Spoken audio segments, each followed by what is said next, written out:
In the early 6th century BCE, it was just logical for the ministers in Jerusalem to assume that Babylonian rule in Chatuland was weakening.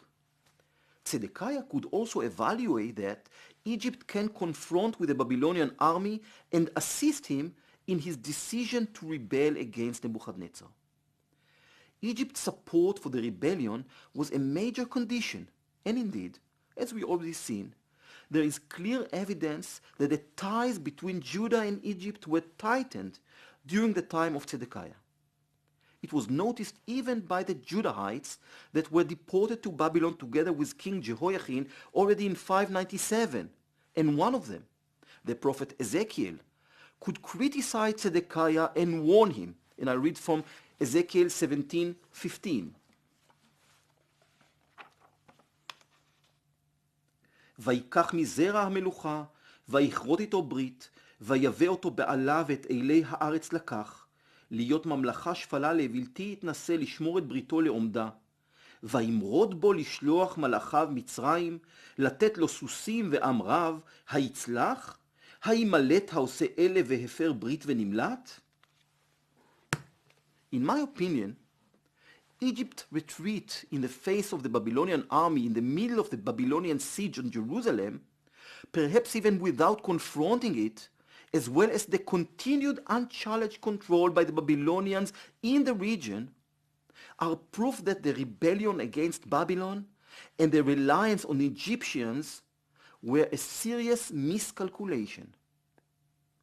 The decision reached by the nation's leaders in Jerusalem to continue to revolt even after the retreat by the Egyptian army and the renewal of the Babylonian siege on Jerusalem are proof that additional, stronger factors were at work in reaching the decision to rebel.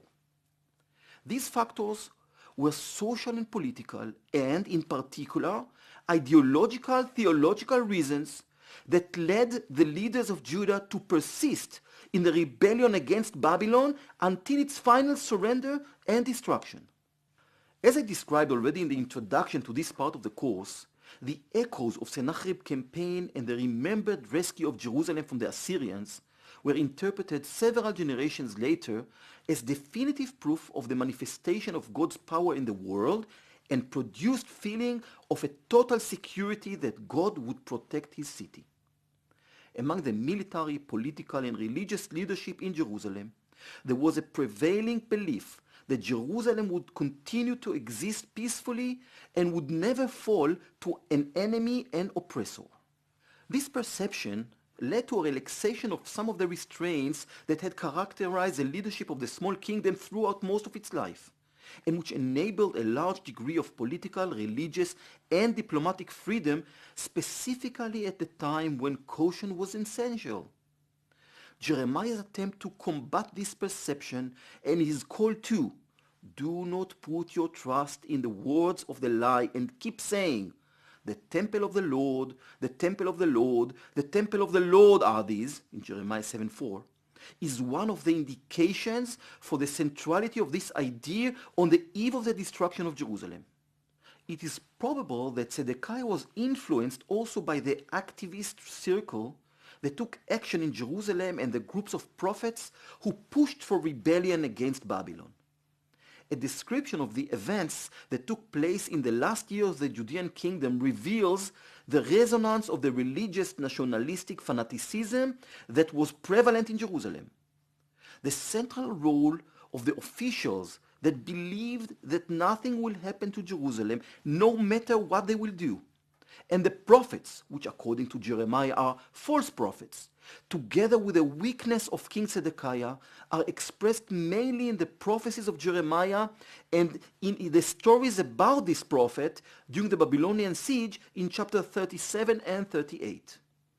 A striking example of this is found in Jeremiah's words in chapter 27, verse 9. He is talking against, and I will quote from his prophecies, he's talking against, ואתם אל תשמעו אל נביאיכם, ואל קוסמיכם, ואל חלומותיכם, ואל עונניכם, ואל כשפיכם, אשר הם אומרים אליכם לאמור, לא תעבדו את מלך בבל. In verse 16, he is warning against the prophets, ואל הכהנים, ואל כל העם הזה דיברתי לאמור, כה אמר אדוני, אל תשמעו אל דברי נביאיכם הניבאים לכם לאמור, הנה כלי בית אדוני מושבים מבבל לה עתה מהרה, כי שקר המה ניבאים לכם. This is also reflected in the clash between Jeremiah and Hananiah, the son of Azur, the prophets from Gibeon in the land of Benjamin, in Jeremiah chapter 28. His symbolic act, as described in verses 1 to 4, seems very convincing, and this is only a short time after Jeremiah had appeared before the representatives of the kings of Edom, Moab, Ammon, Tyre, and Sidon with thongs and a yoke bar upon his neck and claimed,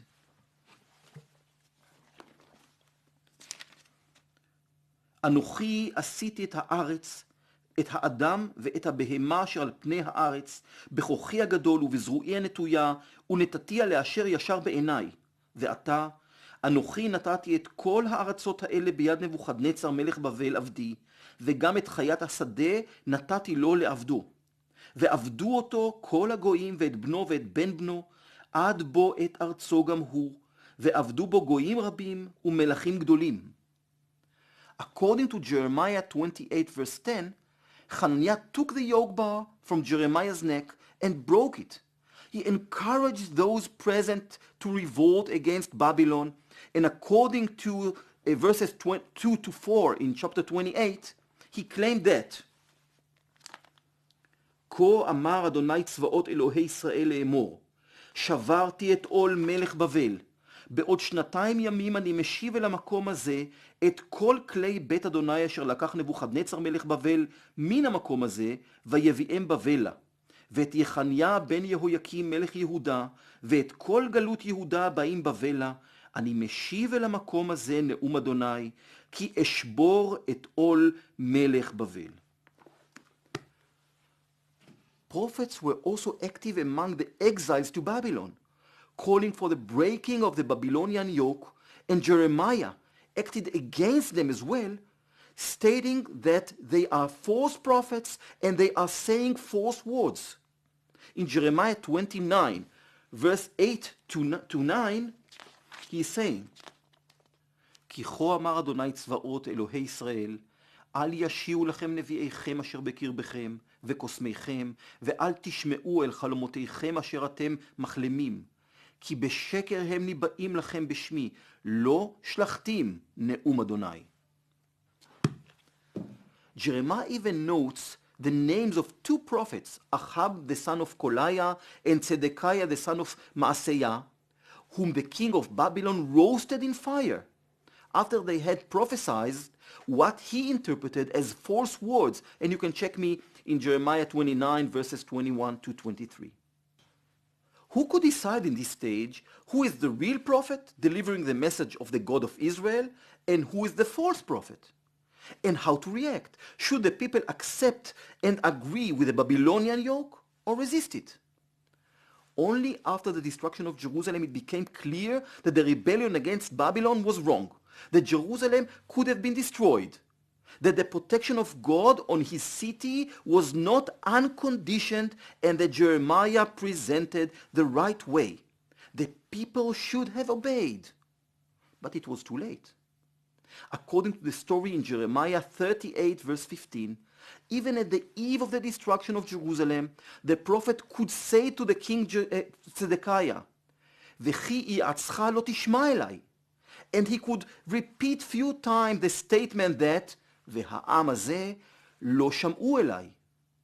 From all these accounts, my conclusion is that in the last days of Judah, before and during the revolt against Babylon, there was a strong religious belief among large parts of the nation's elite in God's protection over the city.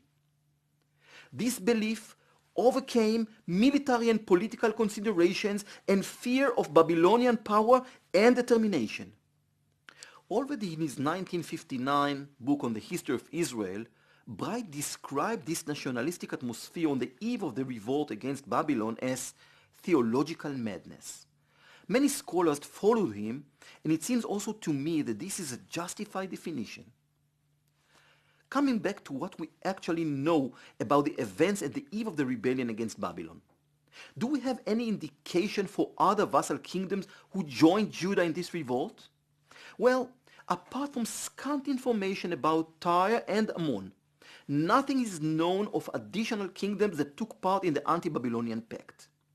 In the vision of Ezekiel, in chapter 21, verses 23 to 28, there is a description of how difficult it was for the king of Babylon to decide whether to attack Jerusalem or Rabbah of the Ammonites. Is it enough for us to include Ammon in the revolt during this time? Maybe we can add to it an event that we will describe in the next part concerning the support of Baalis, king of Ammon, for Ishmael, the son of Netaniah from the Davidic family, for the conspiracy to assassinate Gedaliah, the son of Ahikam, and this we know from Jeremiah 40, verse 14, and from chapter 41, verse 15. Can it be used to show Baalis' political stance? Can we assume that Tyre took its place in the revolt alongside Ammon because of the clues we have on a siege against it that had taken place immediately after the conquest of Jerusalem? You can see that the unknown is greater than what we know concerning this period, and in any event, neither of these kingdoms had any significant military ability that could have threatened the Babylonian army. Ammon was a small, weak kingdom, and Tyre's military strength was at the sea. This joined with Judah, whose military might had been crippled with the deportation of Jehoiachin, and it is doubtful that Judah was truly prepared for the impending Babylonian campaign. Well, this is what I can tell you about the causes of Седекии to rebel. It's not much, but this is what we have in our sources. Now, we can move to the historical reconstruction of the actual history of the fall of Jerusalem. We'll do it in the next unit, and I can recommend you to bring your Bibles because we are going to read a lot from this book. See you in the next unit.